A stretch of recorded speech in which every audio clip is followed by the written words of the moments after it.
Good morning, everybody. Thank you very much for joining us this morning. My name is Mike Sherrick, and I'm a lawyer at the Sherrick Coos firm. Usually, we host these HR sessions in person in a large convention center, and as you know today, that's not possible, so we come to you through Zoom. We really appreciate you joining us today. And of course, we're used to mingling with you and catching up and grabbing a coffee or grabbing a tea. I hope you're able to do that at home. We'll have to call this BYOB, bring your own breakfast. We hope shortly the more than 1,000 people who are on this call with us this morning will be able to join us in one of those next HR reviews back in person, where we look forward very much to catching up with all of you. Until then, please keep well, be well, take care of you and your families. Let's turn to today's topic. So this morning, what we're going to try to do is to take you through managing in the time of pandemic, employer considerations as businesses reopen. And we're going to do it from the perspective of some of you have already reopened, some of you are in the ramp up, some of you are still in the planning stages, and we will try to cover those areas. What we've done today is we've broken it up into 6 topic areas, and my colleague Gerald Griffiths, who's joined me today to help in this presentation, is going to start this morning by taking you through that new Ontario regulation 228/20.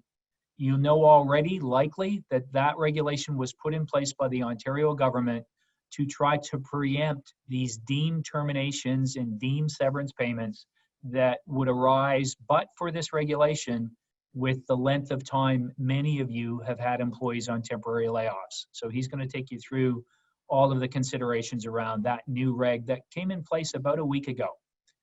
He's then going to take you through a number of the considerations that are very critical to that time of recall and rehiring. And again, we'll do it from both perspectives. Some of you are already in the ramp up, some of you are still planning to open. This last 4 or 5 weeks, we've had a tremendous amount of questions around vacations as well. And we're going to try to answer questions that we think are quite relevant to some of your deliberations about what to do with these vacations, some of which haven't been able to be taken by your employees yet. And we want to give some guidance there. Some of you are having challenges getting people back to work. And Gerald's going to spend some time talking about incentive compensation and options in that way. And I'm going to jump back in and talk about health and safety considerations and to try to figure out the kinds of things you want to follow to maximize your chance of getting your people back to work. It's going to take some planning. It's going to take lots of patience, but we have some good guidance for you this morning. And then finally, I'll finish up with managing illness and absenteeism, very focused on the time we're in that has some old practices that you're quite used to, but some new things to think about as well. What we are going to do this morning is we're going to keep the format the same that you're used to when you've joined us in our in-person seminars. You'll know that we're going to make a presentation between now and approximately 10 o'clock, probably run a little bit over 10 o'clock. And then at that point in time, we're going to want to be able to try to answer any of your questions. And so you're going to see there's a question and answer function, and we'd appreciate you using that with respect to any questions you have, because we'll have a couple people help us actually marshal all those questions, and Gerald and I will take a very good shot at answering questions in that last half hour. But what you do say is, if we didn't get to your question, please contact us afterwards, because we're committed to answering your questions, and we'll take time with you anytime over the next couple of days as well if you wish to follow up with us. So as I said earlier, joining me today is my colleague Gerald Griffiths. And at this point, I'm going to turn it over to him, and he'll start us on 228/20. Thank you. Thanks, Mike, and good morning, everyone. Thank you for joining us. I'm going to start things off by speaking about this new regulation that Mike just mentioned. And so the pandemic obviously forced many employers to make difficult decisions to place employees on a temporary layoff. This type of temporary layoff is something that is contemplated specifically under the Employment Standards Act, and something an employer is permitted to do, provided the layoff doesn't exceed specific thresholds. And those one key threshold is a layoff of not more than 13 weeks in any period of 20 consecutive weeks. The other key threshold is a layoff of up to 35 weeks in a 52-week period, provided the employer complies with other specific requirements such as continuing all benefits during the course of the layoff. Once a layoff exceeds that maximum threshold for a temporary layoff, there's deemed to be a termination under the Employment Standards Act and at common law. For employees who were laid off at the onset of the global pandemic, this first layoff threshold of 13 weeks in any period of 20 consecutive weeks, the 13 weeks mark, is maybe fast approaching for some of you, or may have already passed at this point in time. Absent any kind of government intervention, this would trigger an obligation to pay employees termination pay and severance pay under the Employment Standards Act in the normal course. So on May 29th, 2020, the provincial government enacted this new regulation to address it. And what it effectively does is converts a layoff or an elimination of work or a reduction in hours of work into what's deemed to be a leave of absence under the Employment Standards Act. This infectious disease emergency leave or COVID leave, as some people often refer to it as. The effect of this is retroactive to March 1st and continues in effect, this deeming of a leave, until 6 weeks after the declared emergency is terminated or disallowed. This declared emergency is currently slated to be in effect until June 30th, 2020. And if we project out 6 weeks from that, that puts us to August 11th, 2020. So and that could be extended by the declaration of emergency being pushed out further. But for now, we know these deeming provisions are currently slated to be in place until at least August 11th, 2020. There's two key results of this. And one is an employee who has had their hours of work eliminated or reduced substantially is deemed not to be on a layoff for the purposes of the Employment Standards Act. And that is something that happens by operation of law. There's no proactive obligation for you to reach out to your employees and tell them, hey, this has now been converted into this. Instead, it simply happens for the purposes of the Employment Standards Act. And then secondly, it's a change in a layoff or a reduction in hours of work due to COVID-19 and the global pandemic is not considered to give rise to a constructive dismissal for the purposes of the Employment Standards Act. While an employer must generally continue an employee's benefits during a leave of absence, the regulation provides that you can essentially keep doing what you're doing with respect to benefits during the employee's now leave of absence or what might have been a layoff before. If someone is on what was a layoff and you're continuing their benefits, you can continue to do that. If someone is on a layoff and you're not continuing their benefits, you don't have to continue those benefits now, even though it is a leave under the Employment Standards Act. So this regulation may have changed the timeline for when you might have been thinking about recalling some of your employees, but the time is still coming, if it's not already here, to think about recalling some of our employees who are on layoff or looking at rehiring or hiring new employees. The first step of that is to assess our needs. And has our business, for example, evolved during the pandemic? Are we going to be delivering services differently? Will we see different volumes? How do we see things playing out? Based on that, do we need every employee or only certain positions, departments, or skills? And then due to this, any kind of evolution, we need to ask the question as well about whether our existing workforce will meet our needs or whether we need to look at new skill sets and complements to respond to the changing landscape that's now unfolding. If you choose to recall existing employees, there are some additional considerations that may apply that we'll walk through now. So first off, when we're looking at a unionized workplace and our unionized employees, the recall order and who we're going to call back is likely determined by the terms of the collective agreement. So the first step we want to take is to go and look at the language in our collective agreement. often it's the length of service or seniority that's going to be the governing factor of who gets recalled, provided the employee has the requisite skill, ability, and or experience. But ultimately, again, we need to look at the specific language. What are the factors, if any, that are identified in those particular provisions in the collective agreement?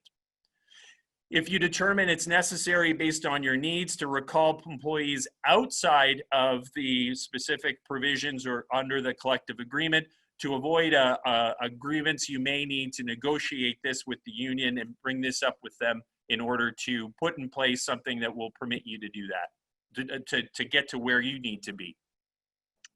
In a non-unionized workplace, you have a lot more flexibility.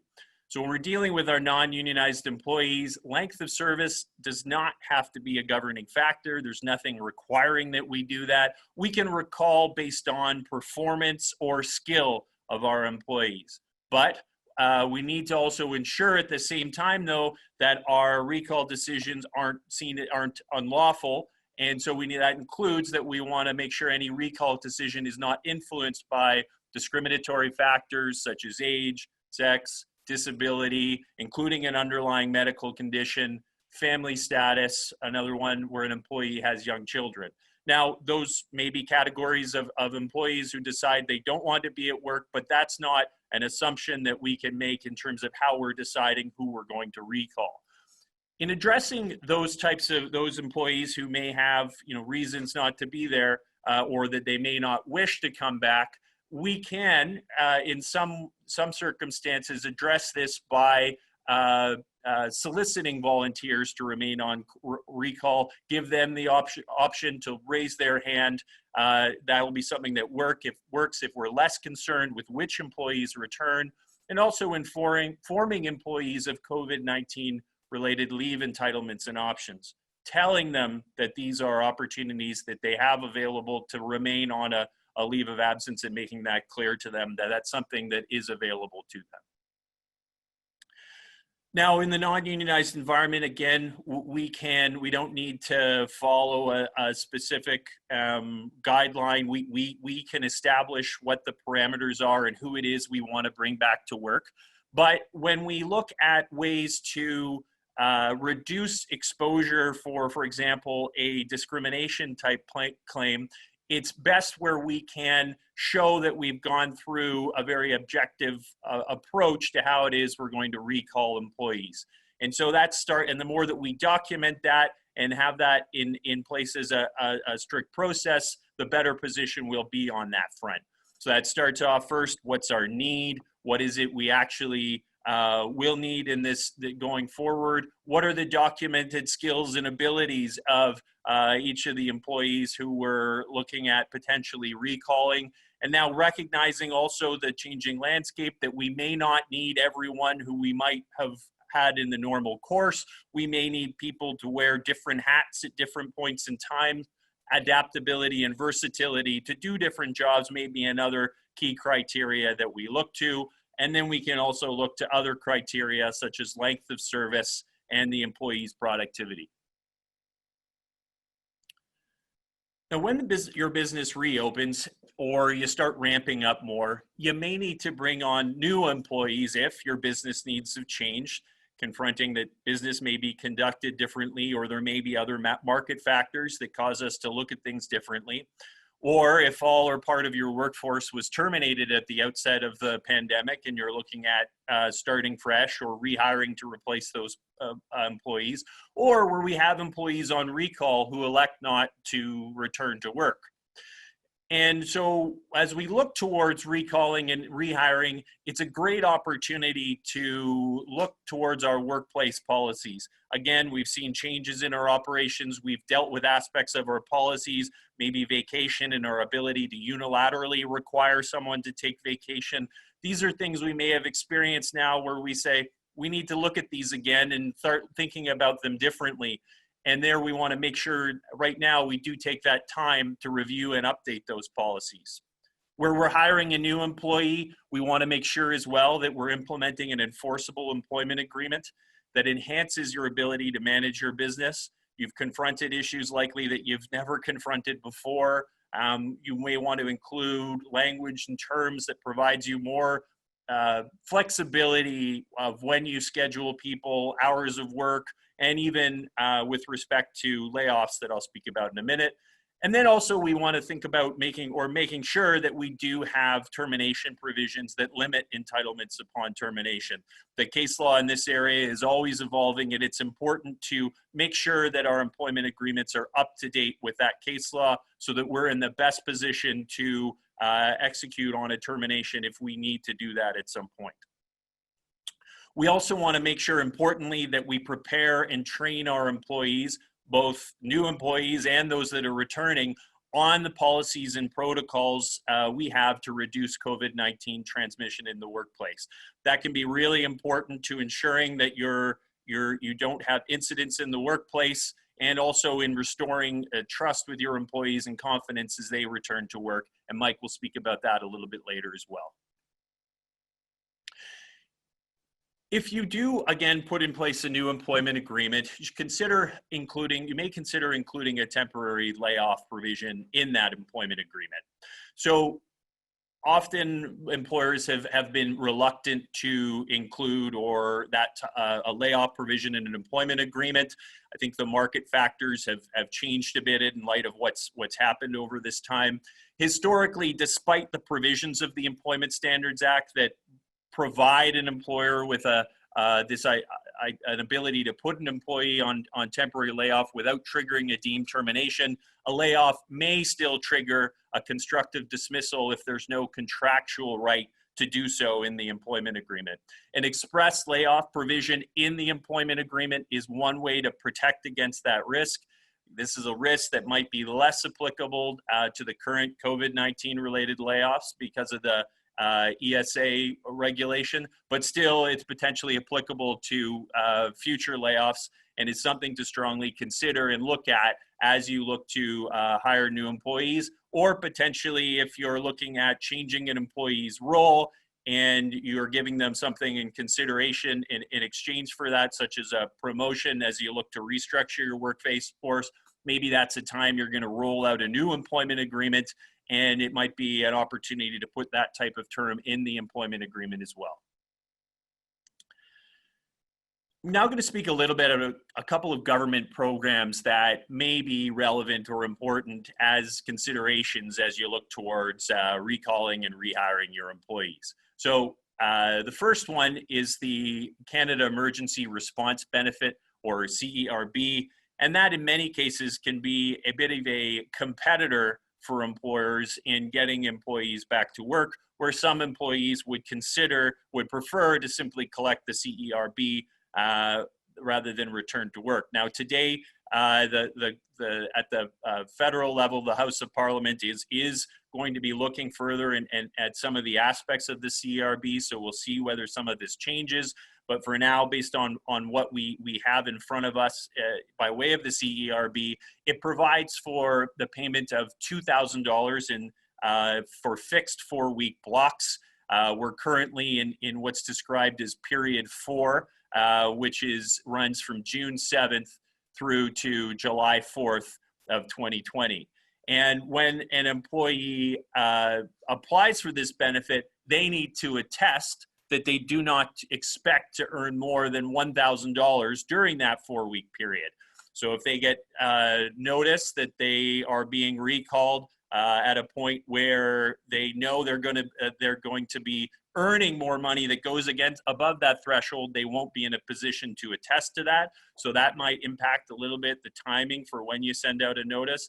And an employee may also have an obligation to repay if rehired for a period when the CERB is received, and that may impact whether or not an employee decides to or makes it difficult or is reluctant to return to work, or says, hey, I'm not going to return to work until X date. Well, we may have an idea about why that's happening if we keep an eye to these aspects of the CERB, and that can help us in managing and trying to get people back to work during this time.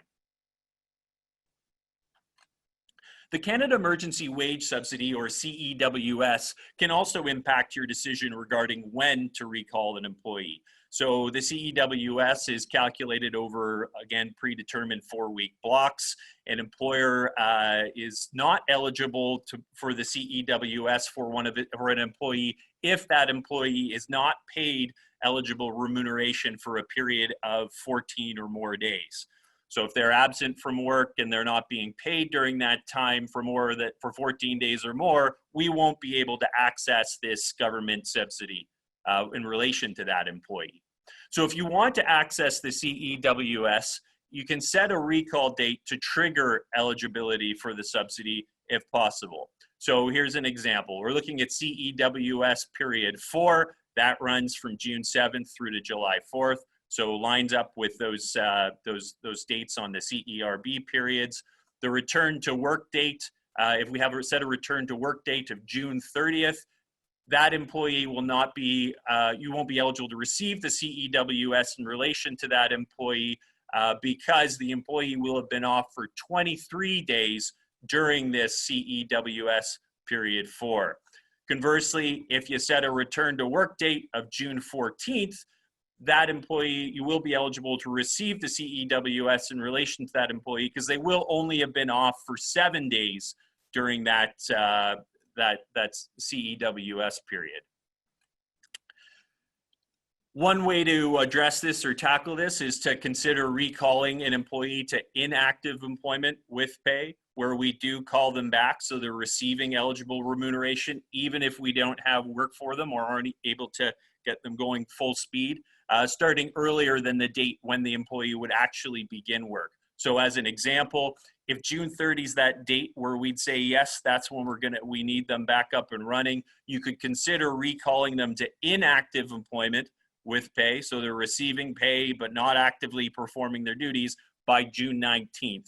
And by doing that, you'll be able to trigger the CEWS. Now, you need to look at that and the math and what works and what makes the most sense on the cost benefit side of things.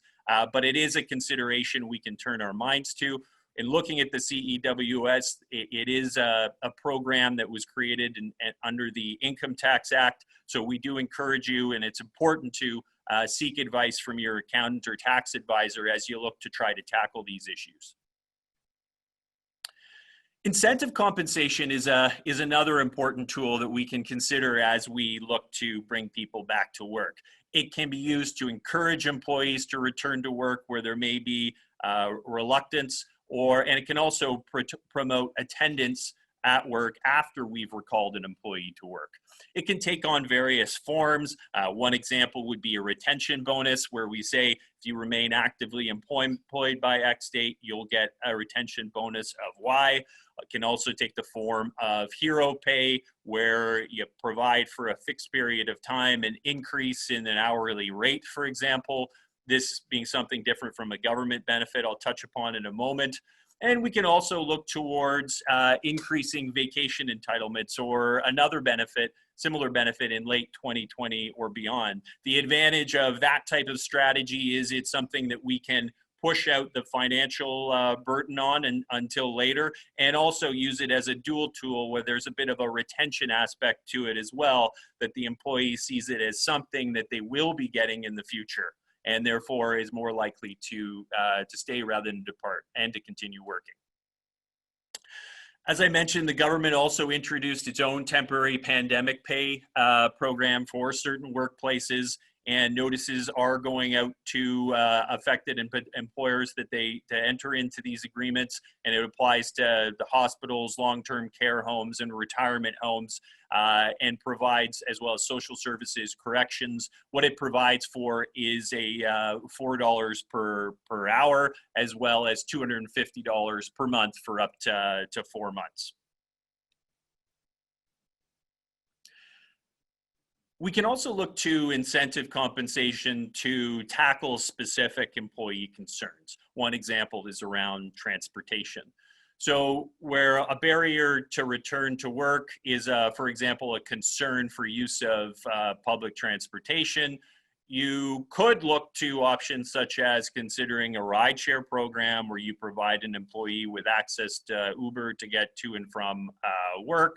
You could look towards a parking stipend where you give the employee money to cover parking during this period of time. And also look towards, as another example, mileage reimbursement for the employee. Now, with these things, there's the benefit, but there's also the cost and the difficulty of rolling back later. And so we got to be really careful if we do decide to move forward with these types of strategies, that we do put ourselves in the best position to not have this is something we're granting unilaterally and messaging and making clear that it is something that is only in place for a finite or fixed period of time. In the unionized workplace, and how we roll out incentive compensation is going to vary a little bit whether it's in the unionized workplace or the non-unionized workplace. In the unionized workplace, we generally need the union's agreement. So we need to go to them and work out an agreement as to what it's going to look like. Otherwise, there's a possibility that you may receive a grievance from the union relating to that, to the incentive compensation that you're rolling out. In the non-unionized workplace, we don't have that step that we have to take, but we still do need to make sure our program is in writing and clearly drafted, so that we're not, again, granting a benefit on a longer basis or on different terms than what we've originally sort of intended. So we need to look, first of all, who's eligible, who's going to qualify, be clear on that as to who's going to get this incentive compensation. We want to be clear about the specific time period that's covered. Is it just going to be a short period with the possibility of being renewed thereafter? And part of that, we want to make sure it's temporary and make clear it doesn't change an employee's base salary or wages under the employment agreement. It's just in place for this period of time. And lastly, making clear that it is something that can be ended at the employer's discretion at any period of time. And best practice is to get an employee to sign off that they understand that those are the terms in exchange for being able to participate in this particular incentive compensation plan. When we look at costing these things out and deciding what type of benefit we're going to provide, it can be important to consider the impact that that can have on things like vacation pay and public holiday pay. So incentive compensation is likely included in the calculation of vacation and statutory holiday pay under the Employment Standards Act. Those are tied to the wages that are paid to employees over a period of time. And so that paying of these incentive compensation is likely going to be a form of wages. And so consider that you may have to pay vacation pay, maybe 4 or 6%, depending upon the length of service, in accordance with the ESA. And that should be part of your costing modeling that you do when you decide what benefit you're going to give to an employee. And you need to think about how you're going to structure it as well to address that. We also need to look to the applicable collective agreements or vacation policies that we may have in place as well to determine what they say about vacation and statutory holiday pay to the extent that's different from the legislation, and therefore understand fully what it is we're signing up for, so we don't later get a complaint to the Ministry of Labor asking for example, vacation pay as it relates to the wage compensation that the incentive compensation that was paid to the employee. It arguably, the incentive compensation arguably should also be considered in the calculation of overtime pay under the Employment Standards Act. So overtime is based on an employee's regular rate of pay. That regular rate is calculated differently for hourly and salaried employees, but can include the amount that's actually paid to the employee in the normal course and the incentive compensation that's paid to the employee.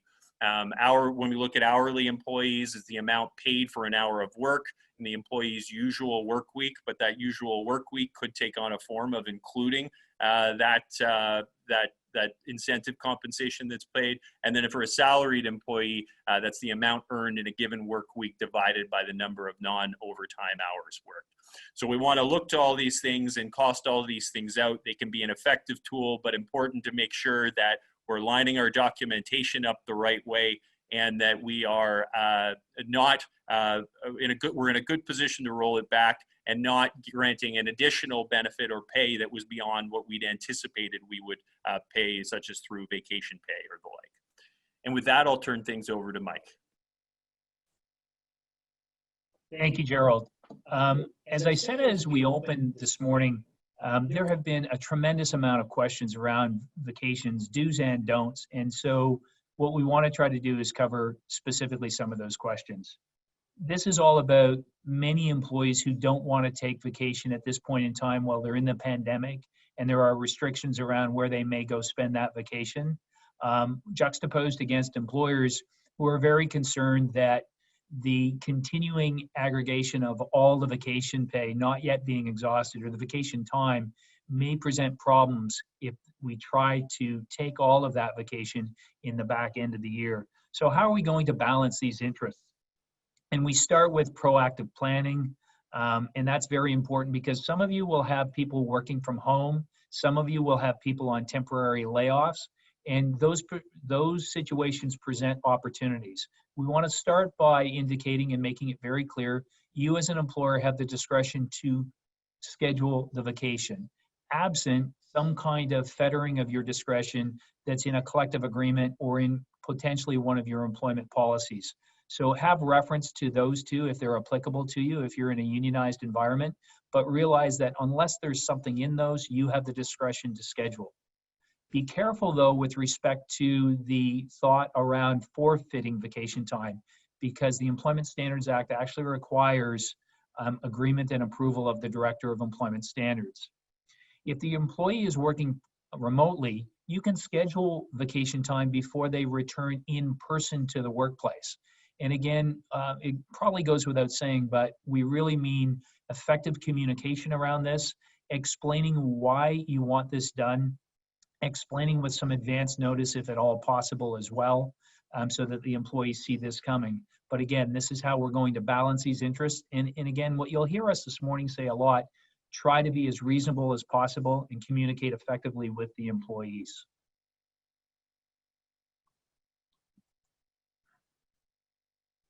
Okay, so I'm not moving, so I'm going to ask Gerald if you could move the next slide for me, please, and thanks.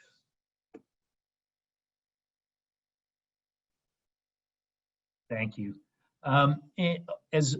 In addition to an employee working from home, you may have a number of employees who are on temporary layoffs. One of the other initiatives you can think about is calling them back early, putting them on vacation to begin with, so that they're actually on a paid vacation before they're actually required to be back in the workplace. That's one way of exhausting some of the vacation. Also, please be aware of the employment standards restrictions. In Ontario, the employment standards requires that those vacations be taken in complete weeks. You can schedule lesser periods of time, but that's really looking only in situations where you have the employee consent. And that's another strategy as you ramp up. You may be able to offer the employee an ability to take a day off in a week so that they actually start to exhaust some of their vacation as you don't have full-time requirements as you're ramping up. But again, you're looking for employee agreement. We could go to the next one, please. Health and safety considerations seem to be, they're multi-pronged, but we start first and foremost with the desire to establish a plan.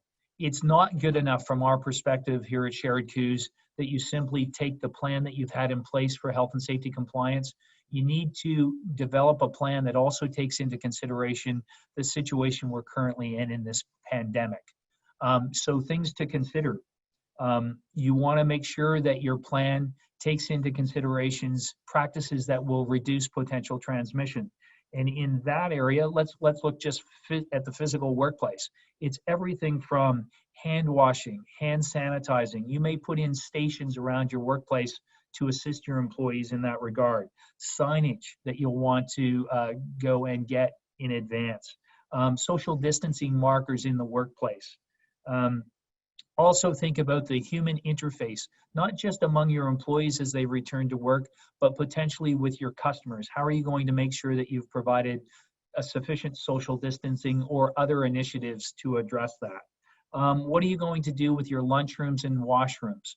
Are you going to put up restrictions with respect to how and when they can be used? How many people can actually access those? Things to think about based upon all the guidance we've been getting. Next, you're going to want to source and require personal protective equipment. Sourcing has been a challenge for people, so proactive planning to actually source what you need by way of personal protective equipment. And then protocols. Protocols if an employee, and I'm going to cover a couple of ones, not just simply if an employee is ill or find themselves to have symptoms of COVID, or for example, if they've traveled outside of Canada, but let's think about your workplace too. Do you have an access plan? Are you able to set up some logs so that you can understand who's interacted with who and when? And so logs in the workplace will be important as well.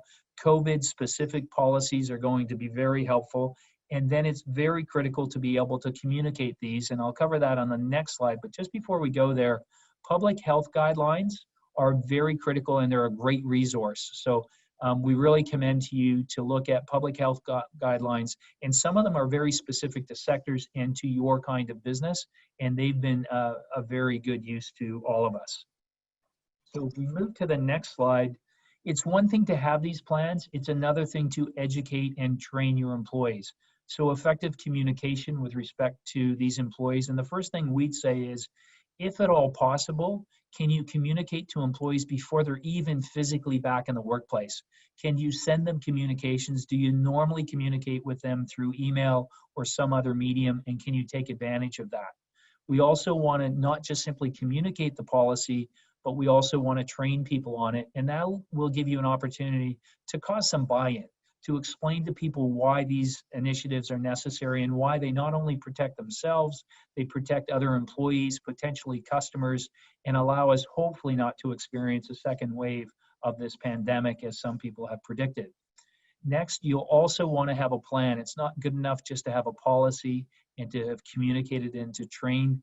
Now you also have to get people to adhere to this. And we all know that we want to coach and cajole and convince people to adhere to, for example, wearing the personal protective equipment that you will have provided, but you want to have a plan to figure out how you're going to address somebody who may simply say, I'm not prepared to do that. I'm not prepared to wear a mask.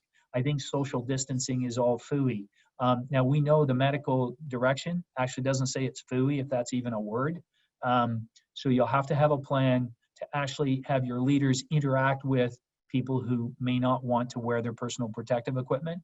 It'll be very important, because if you don't hold people accountable, you'll have that spread, and all of a sudden you will have nobody wearing, for example, a mask when it might be required. And again, we commend you to follow the public health guidelines and their recommendations in this regard.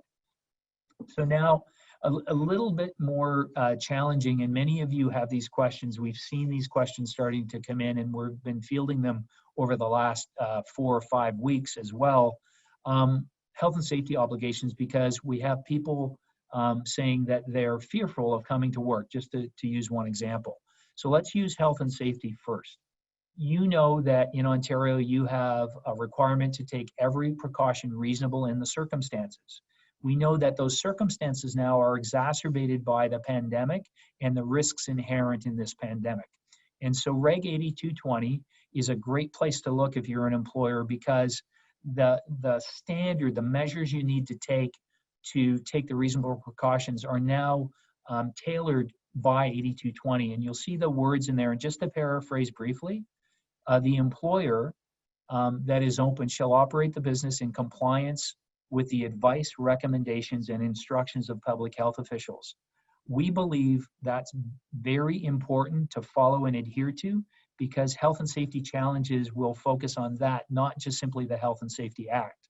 And so you'll see it also says, including any advice, recommendations, or instructions on things like physical distancing, cleaning, or disinfecting. Very critical, we think, as well, for you to identify somebody in your organization who is going to be responsible for compliance and to actually monitor this. So it's really important to put that plan in place. It's really important to communicate it, but we need somebody in the workplace or a team, maybe a committee, who is responsible for monitoring the adherence to your plan and the compliance with it. And that will be very important as you go live or as you get more employees back into your workplace. So that's the health and safety side. Now I'm going to turn to illness and absenteeism. And this is where I step back to one of the comments we made this morning in the opening. We've always, when we're trying to manage illness or manage employee absenteeism, we've had two concepts that we've always used and believed in, and the principles are strong in law. And that's deciding whether the rationale for an illness or an absenteeism is culpable conduct or non-culpable conduct. That still applies today in this pandemic. So those old principles are still sturdy, and we recommend them to you. Remember that culpable conduct is something where the employee is at fault. They have responsibility for their actions, and you're able to respond to that in a disciplinary manner in an effort to correct or modify the behavior. The non-culpable is where there is, in theory, no fault. The employer is not responsible, and therefore discipline would not be appropriate in that situation.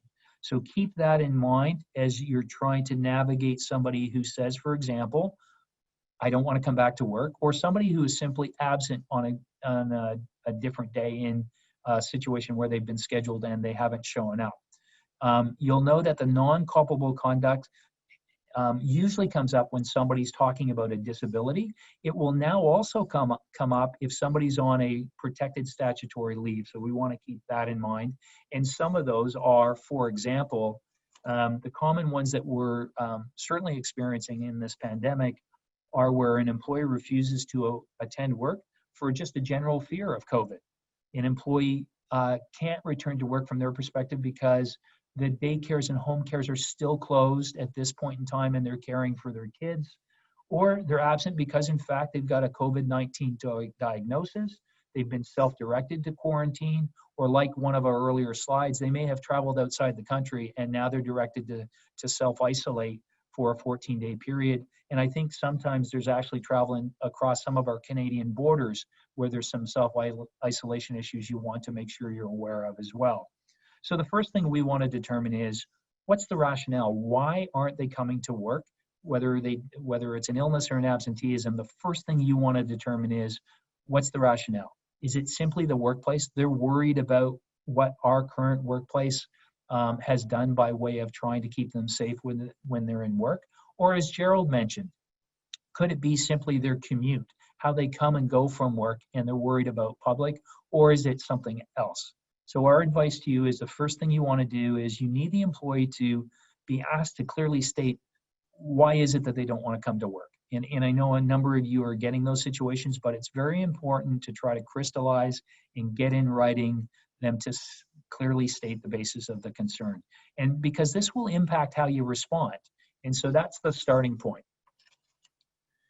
If in fact what they're worried about in this next slide is a fear of COVID in your workplace, you know that we've already covered 8220. And so what you want to do is confirm for the employee, and not the way I'm doing it right now. I want to confirm for you that we're in compliance with 8220.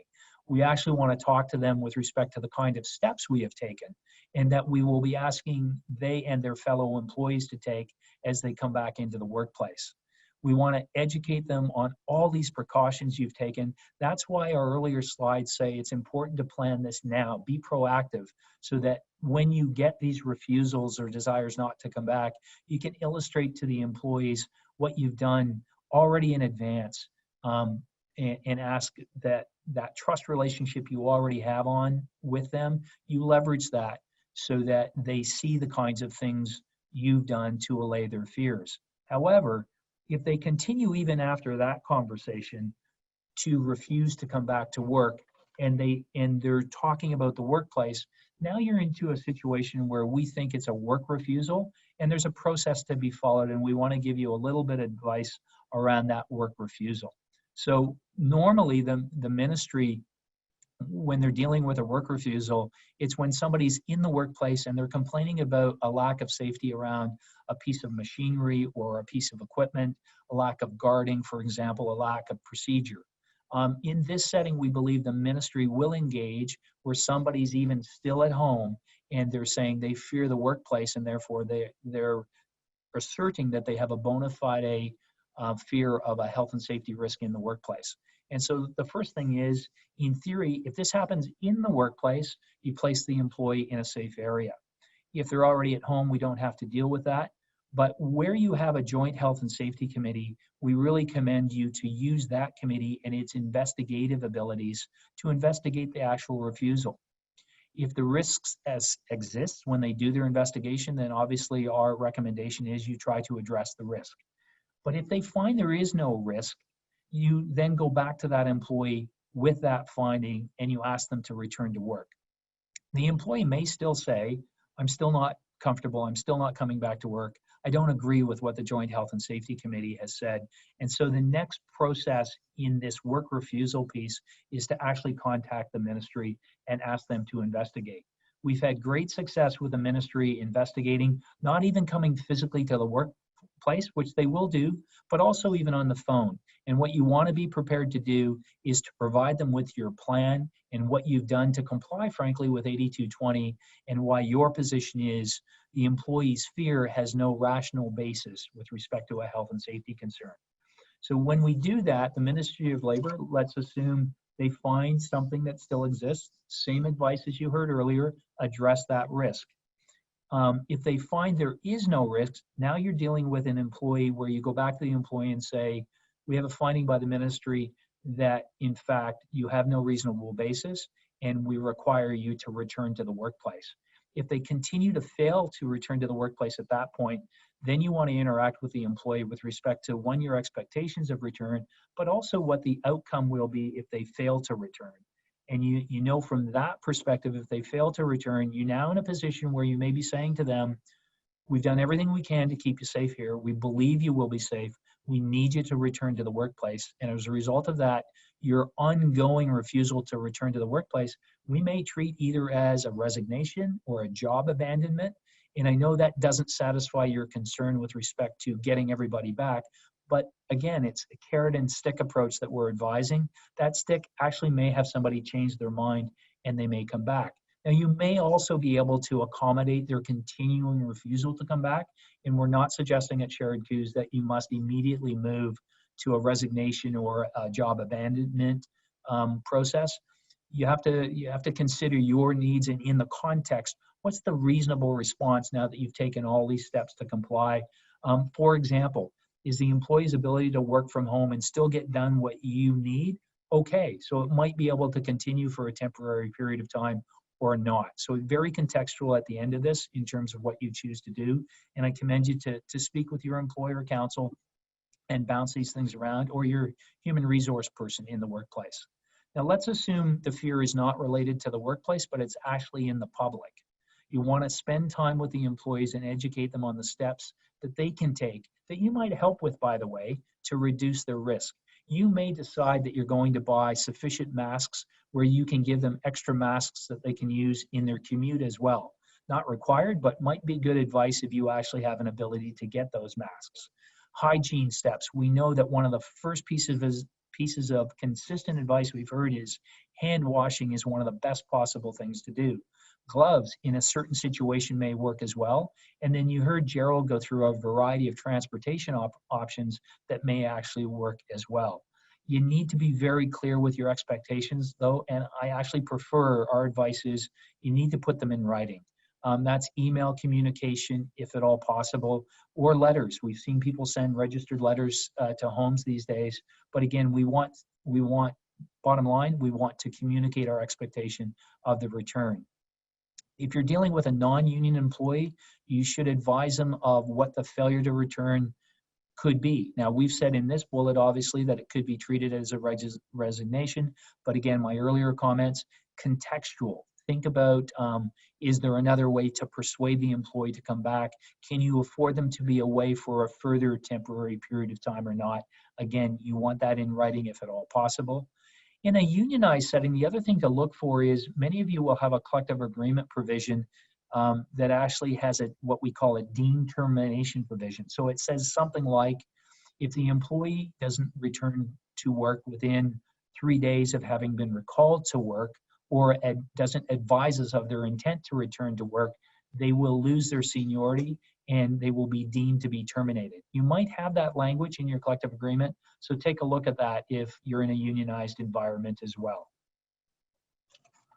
Next, I want to talk a little bit about childcare, and it's very timely because many of your employees are pointing to childcare responsibilities as the rationale for why they can't come back to work. Some of those people have been lucky enough to be able to work from home, and we know statistically we're hearing that about 40% of the jobs in our country are actually able to be done from home. And I think the pandemic, one positive, if there is any positive from the pandemic, it's taught us, or we've experienced an ability not necessarily always to be working in person. So let's assume, and it's still the case today, and we know there is a plan to open up, but let's assume if you have schools or daycares that are closed due to that emergency order, then you need to remember that the employee is still entitled to that new emergency leave, declared emergencies, and the infectious disease emergencies. So that emergency leave under 50.1 in the Employment Standards Act will still apply. We know that it is an unpaid leave, but their benefits might be continued as well in that situation. Remember, those people who are asserting they're not coming back because of childcare and the closures, they still have a right to reinstatement to the most recently held position or comparable position if that most recent one no longer exists. If the employee request doesn't fall under emergency leave, and that may start to happen as the schools and the daycares open up, they may still have a family status accommodation request on this next slide. And if they have a family status accommodation request, here's a thing to keep in mind as you try to process that. Remember, family status is a protected ground under our Ontario Human Rights Code. The first thing is the request for leave to keep children home, even when one's daycare is open and summer camps are operational. So let's just stick with the daycares because they're, at least by way of what Premier Ford has said this week, there's an intention that they will open up. Will they all open up or not? Again, the context of the conversation, the context within which your employee is in, you'll want to pay attention to as you look at this, because they may simply not have their own childcare that they're used to opening back up. If the childcare that has opened back up is now open, you can look to that employee and engage in a conversation about why they won't, and I'm making the assumption somebody's made a decision that they don't feel comfortable putting their child back in that daycare. But with the daycare open, it does change the conversation. So the first thing you want to do is establish, is the daycare they used to use open or not? And what have they heard that way? Remember that some of these daycares, even when they open, may have a restricted or a less number of people available, number of kids that they can care for. So you want to engage in understanding that situation as well. A number of employees have been very effective from working from home, and you'll want to take that into consideration as well, because it might work for the temporary period. It may have worked now. You want to engage in that conversation, whether it may still continue to work, but may not work for the long term, because you're typically not, as an employer, required to leave somebody working from home because that's what they've unilaterally requested. If we go to the next slide, things to consider. If you're requiring them to attend to work and they're still saying to you that they have childcare needs, the analysis has to be, will the requirement to attend the workplace result in a real disadvantage to the parent-child relationship?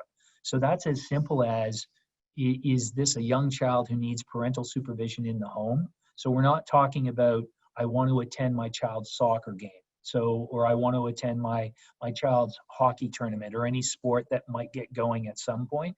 It's really about the parent-child relationship in terms of the analysis you should follow. Are there any other supports available to the employee? In other words, do they have a parent or spouse that might provide or be able to provide that care? The other thing, the practical ones we think that are going to come up are really around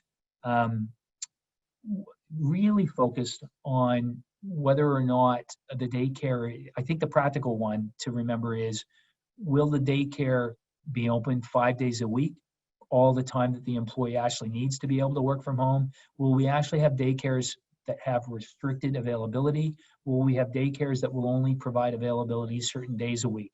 So there may be a reasonableness required with employers and employees around this issue, but engage, have the communication, understand the basis for their refusal to come back to work, because you can get to a point, if there is no real disadvantage, as an example, you can get to a point where they don't really have a family status claim and you can require them to come back to work. That duty to accommodate that arises, keep that in mind, please, because we know that if there is the duty to accommodate, in other words, there is a real disadvantage as an example, then that imposes a duty on the employer to accommodate to the point of undue hardship. And that engages the discussion around, can we continue to work from home? Are there other accommodations that might be available to the employee? And so then let's go to the one that many of you have already dealt with, but let's be very clear about it. If one of your employees has a COVID diagnosis, the employer is not entitled to medical documentation to support the employer request for emergency leave. We've had tons of questions around this. The legislation is very clear about the employer not being entitled. If the employer is diagnosed with COVID-19 or caring for a family member even, and these are all set out in the emergency leave provisions, so we really commend you to review those if you've got an employee who is caring for or has a positive diagnosis themselves.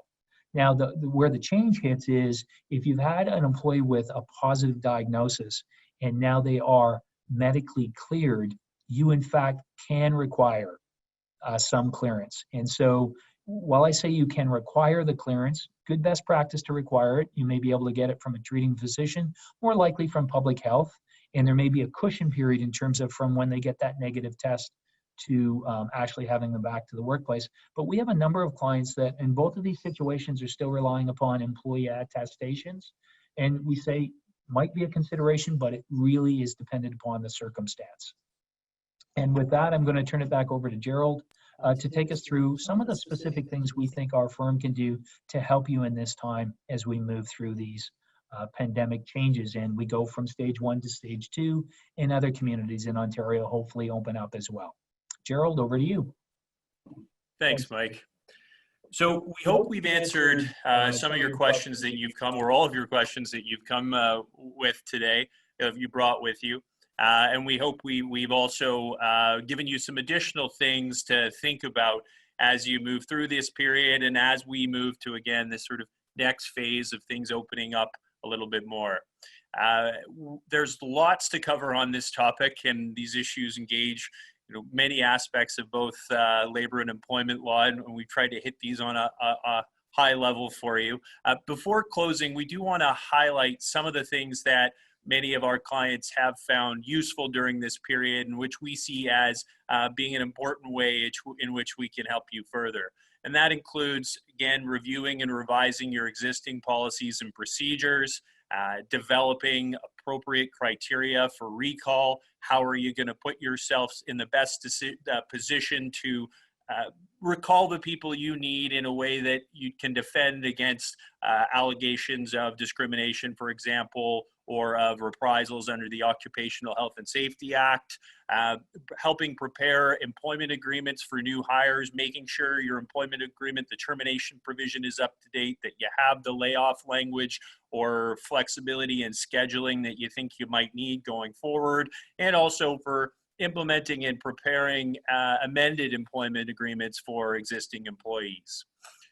Developing a return to work plan, making sure that we return people to work in a safe and effective manner is important. And to that end, we point you to our website where we have a briefing note, SK's COVID-19 return to work considerations, which you may find very helpful to you as you move forward to returning people to work and increasing how many people you have in the workplace.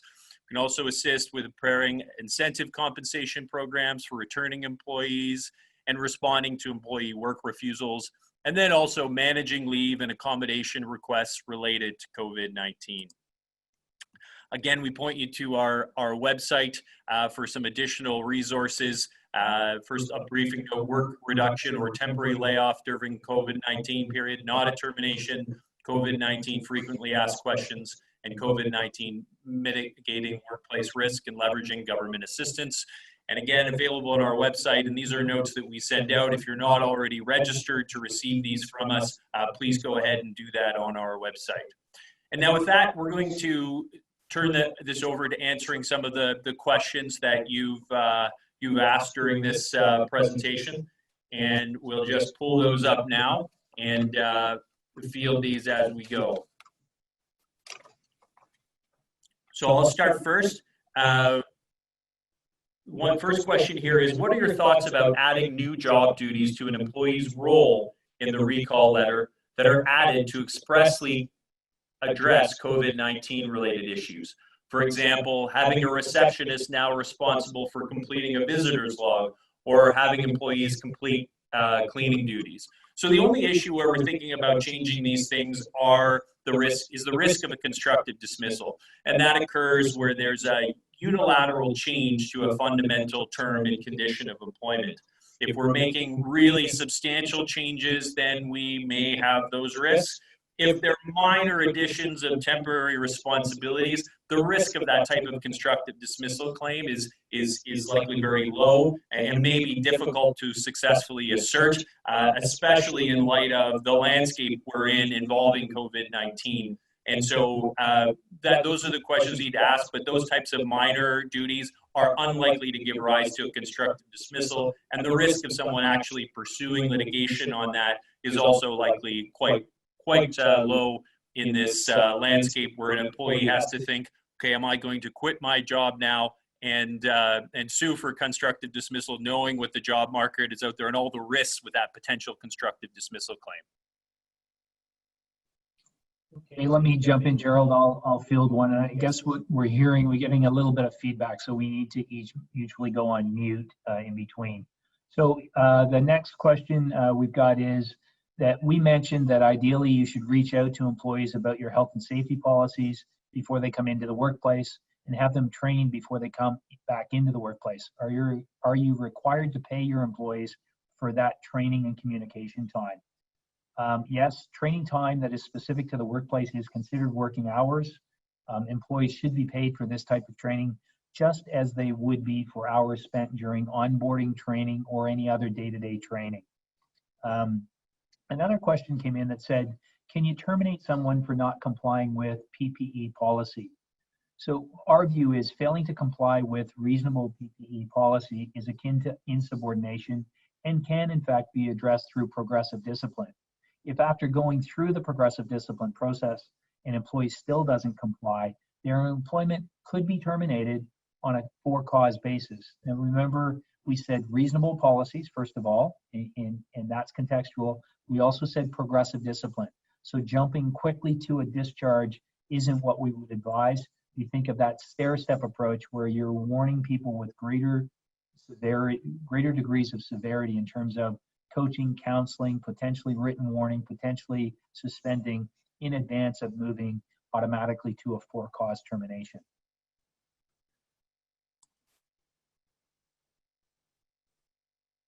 So next question is, if we have a long-term employee, 33 years, with no employment agreement, and we decide not to bring that employee back, what should we be thinking of? Well, first of all, we need to be alive to the consideration that in terminating an employee's employment in those circumstances, they would be entitled to common law reasonable notice, which with that type of service, you'd certainly be looking in the range of that cap of 2 years of notice. So it is quite significant. A question we hear quite a bit is, well, given all this, aren't the notice periods lower than they might normally be? And the answer to that in the case law as existed so far is that it probably won't result in reduction of that notice period, at least on the technical legal theory. And it could even, so we're looking at a higher length of service. And we also have to consider, as we look to that type of termination, whether there might be some other risk factors, such as allegations of issues of age or disability discrimination. And so if there are some of those risk factors, we need to be alive for that and set ourselves up as much as possible to explain that that wasn't a component or reason for the employee's termination, and it wasn't a factor or any factor in that decision to select and terminate that employee's employment. Okay, I'll jump back in with a couple of questions. This question comes in and says, we have implemented masks on site at our workplace. Employees have been providing medical notes stating they are not required to wear a mask. What are our next steps and obligations?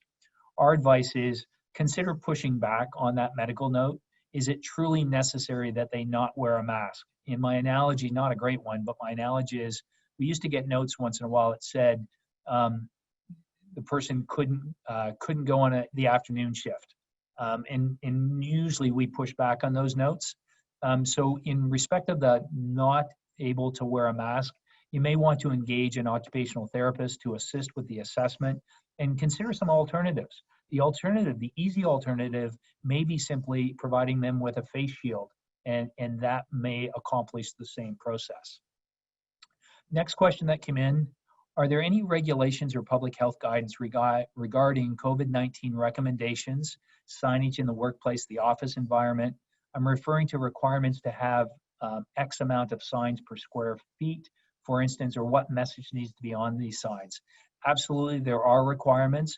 It depends on the size and type of your workplace, but the Ontario government's got a great setup with not only the requirements and the recommendations, but actually downloadable signage that may work for you as well.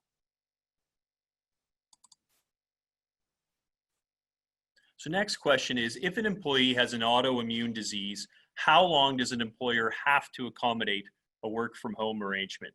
Can an employer require the employee to take a leave of absence where the nature of the employee's job is that they can perform the duties of the position fully from home?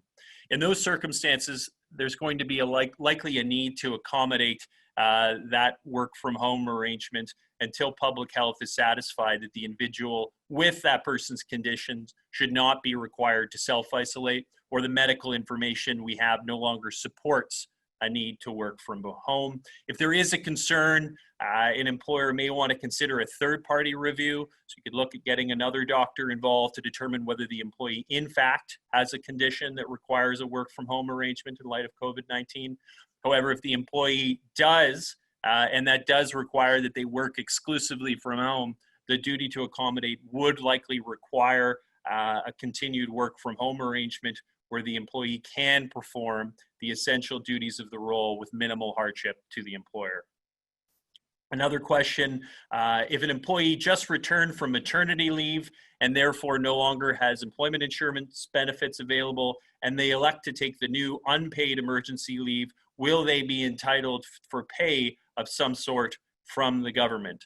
In those circumstances, they may be entitled to the CERB. Will depend upon the reason for why she's taking the leave. But if it is to do with childcare responsibilities where they wouldn't otherwise be available, then it's a possibility on that basis that they could qualify and receive that benefit. Okay, next question. If the employee was temporarily laid off, is now on the job protected leave because of 22820 as an example, can we still terminate employment? The short answer is yes, you can still terminate, provided your decision to terminate isn't impacted by the fact that the employee was on that leave. In other words, the leave wasn't a rationale for the termination, or that they took a leave. And so you really have to take a look at if your rationale is, for example, I used to employ 40 people. I know I'm not going to be able to employ the 40, and now I'm selecting not just who stays on a temporary layoff, but now I'm crystallizing into terminations. You absolutely can still terminate. If an employee was temporarily, this is the next question, if an employee was temporarily laid off and is now on that job protected leave, can we return them to part-time hours as opposed to the full-time that they were used to as we ramp up, or do we need to bring them back to the full-time hours because that was the entitlement of their former position? We believe at Shared Coos you can actually return them to part-time.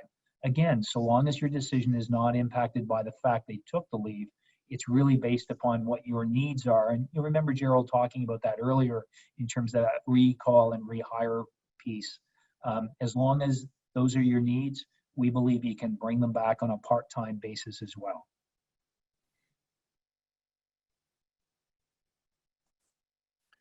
Next question is, what if the employee refuses to come back stating anxiety and fear? Our company, an essential service, we've been open the whole time. We've gone above and beyond all government and health agency guidelines and recommendations. She came back for one day, then if refused again. If she's advised it's anxiety related, would it be a human rights issue if we terminate? We wanted to terminate performance issues prior to COVID-19, but bad timing. Can we treat as job abandonment? If that prompts her to come back, at what point can we terminate? Well, if there really is an anxiety related disorder that could trigger a duty to accommodate, what we want to look at is whether there are legitimate medical disabilities at issue that would require the employee being unable to work. That likely involves obtaining additional medical information, perhaps challenging the information that's been provided, and looking at whether or not that is a condition that actually requires accommodation. Anxiety and fear in and of themselves are not disability related or not disabilities within the meaning of the Human Rights Code. Instead, we're looking to see whether there's an anxiety disorder of some kind or similar disability or a medical condition that is recognized as disability. And if that's triggered, then that might be something that we have to look at. If that doesn't stop us from terminating an employee based upon factors that are completely unrelated to the disability. And so we may be able to show that as we go through, say, a broader workforce restructuring or changing how we're doing things. But be aware that there is that additional risk factor in the picture with that disability issue that's been raised. Okay, and this topic's a good one because the questions keep coming, and we really appreciate you taking the time to send those questions in. This next one says, can an employer elect to pay out vacation excess that is in excess of the employment standards requirements? And again, we always hate to say this, but in this situation, we're forced to. It really depends on your policies and what your collective agreement says. If the employee wants to take vacation in excess of the Employment Standards Act, and we refuse on the basis that we need them and we'll pay them out later, that could form the basis for claims. So it's a low risk, but it's still possible. It's not likely a significant enough or substantial enough change in the term and condition of employment. So it's possible, but again, you've got to look at your specific policy and your collective agreement. But what we're talking about is vacation entitlement in excess of the Employment Standards Act. Can we actually have a policy that forfeits vacation, again, in excess of the Employment Standards Act? And yes, if it's clearly laid out, it is something that should be enforceable. Another comment came in, and it's one I just want to make mention of because it's a great comment. You remember one of the last slides we covered was your ability to seek medical information or other reasonable information in the circumstances. And one of our audience has given us a great piece of advice here that frankly should be shared. They had an employee who had a positive COVID test, and when it came to getting the clear test, they were able to say to the employee, when they actually, and they do some of this risk assessment, and some of this comes back online and the results are online. So the actual testing comes back online. You could say to an employee, and again, we watch for privacy issues and so forth, but this was quite a reasonable and a good rationale. It was simply screenshot the actual test results for me and bring those back, and we'll accept those as opposed to requiring you to see a doctor or go to public health and have them write any form of note.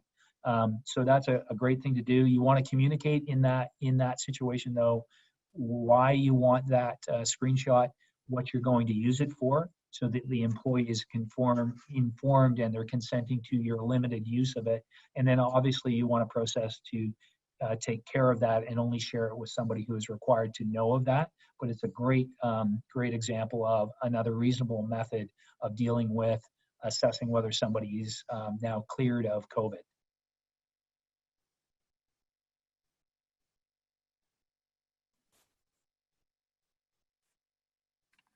Another question is picking up on some of the things that Mike spoke about. If we need employees back, but have some employees who are still reluctant to send kids back to daycares, which are now open or going to be open, or some of them, how do we handle that?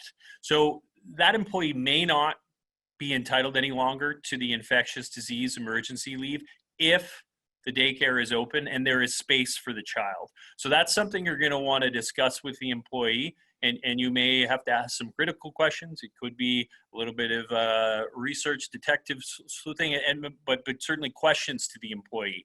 And then even if they are open, that is available, the next question to consider is whether there's an obligation to accommodate under human rights family status. For example, if the child can't go back to school or daycare due to a medical condition, the employer may need, as an employer, you may have an obligation to accommodate.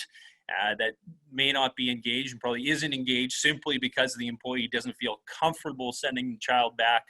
It's got to be whether or not there is a real legitimate health issue at play that causes that concern. The next question, what if an employee is just not comfortable returning? Well, if an employee doesn't want to return on recall, picking up again on some of the things that Mike said, you first want to consider, is this a work refusal? And then, is the employee entitled to a leave or accommodation? If neither of those apply and the employee refuses to return, you may be able to treat it as a resignation or job abandonment or some other basis for terminating without notice. The steps to follow are to ensure that you advise the employee of the expectation to return. We want to make that explicitly clear in writing.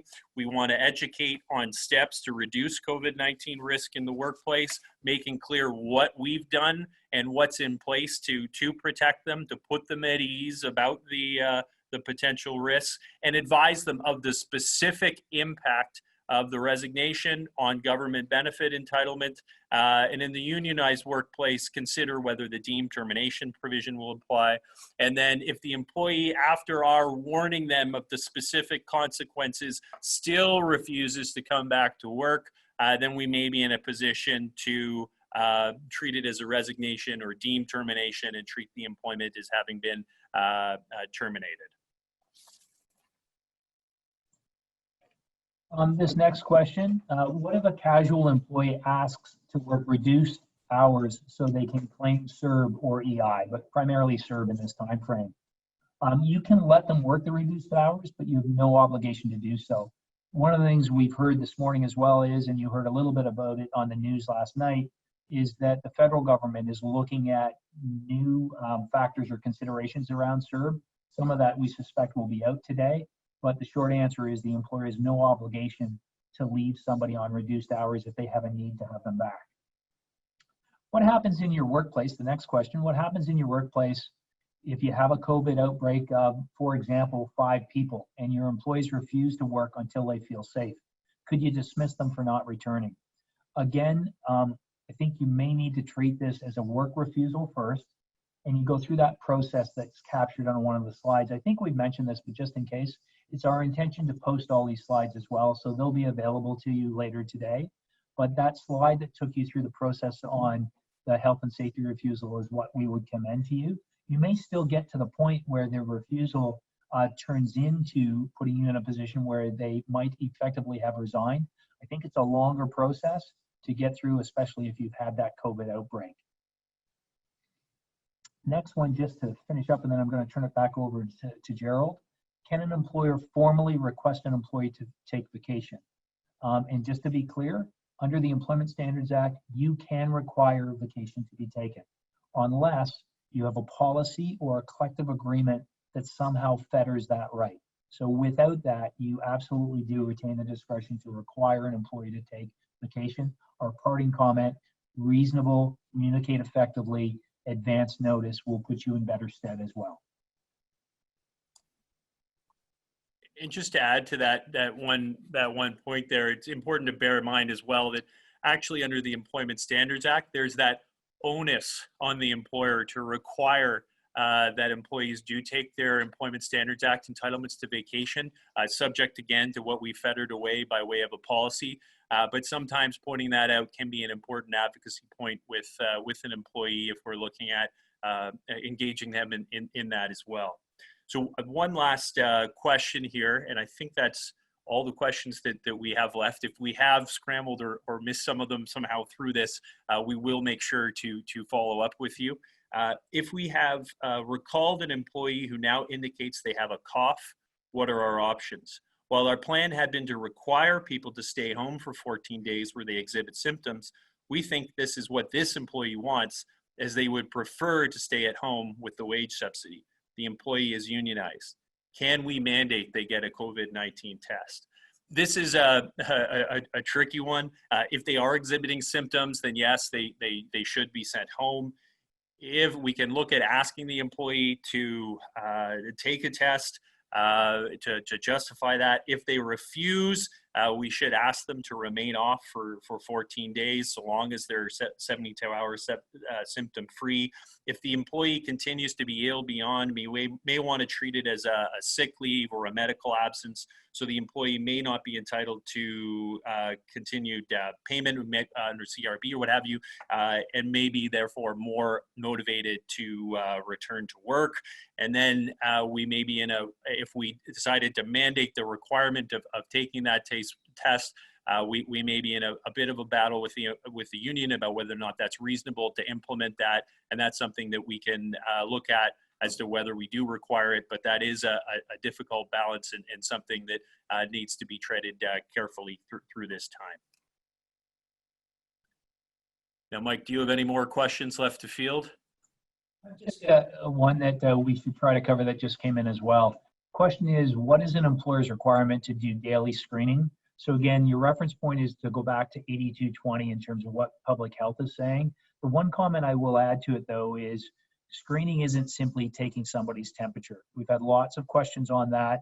Screening is a process. Taking somebody's temperature might be part of that overall process, but you'll want to be looking for a number of other issues, not simply somebody's temperature. So short answer is, I think you're able to, and you should strongly consider doing screening and on a daily basis. Much of it may be simply an employee attestation. Do they represent to you that they have or have not, hopefully, any of the symptoms related to COVID, in addition to something like a temperature check, if that's what you're going to do. And then my final comment on that is also consider your privacy obligations around the process and the collection of that information in terms of making sure that it's well secured and it's only available to the appropriate officials that require it in your organization. And so, Gerald, that's my last one. How about yourself? And that's my last one as well. And if there are any others that we see here, again, we'll do our best to follow up with you on that, or feel free to reach out to us as well to make sure that we have answered all your questions today. So thanks again for joining us here this morning. Our next HR review is going to be on September 23rd, 2020. The topic for that is in the design phase in these changing and evolving times. But we will be sending out to those on our mailing list information relating to that next HR review. If you are not on our mailing list, then again, please go on to our website and make sure that you do subscribe so that you will start to receive those the briefing notes we send out, the other updates, and also information about our next HR review seminar. So thanks again, everyone. Have a great day and stay safe. Bye now. Be well.